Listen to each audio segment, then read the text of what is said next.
In trading, the 5 EMA indicator is considered one of the most useful tools for identifying trends and making profitable trades.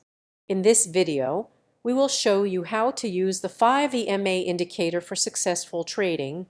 The 5 EMA indicator is a type of moving average that calculates the average price of a currency pair over the last 5 periods.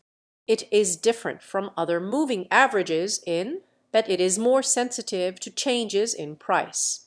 When the price of a currency pair crosses above the 5 EMA line, it is considered a buy signal. Conversely, when the price crosses below the 5 EMA line, it is a sell signal. To use the 5 EMA indicator, you can add it to your chart on your trading platform. You can then adjust the settings to suit your trading style. The indicator will be displayed as a solid line on the chart, and you can use it to identify trends and potential entry and exit points. Remember to always practice proper risk management and have a solid trading plan in place.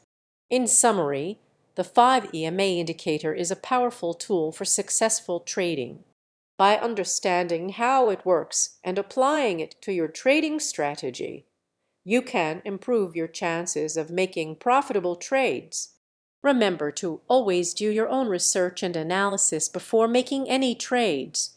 And don't forget to practice proper risk management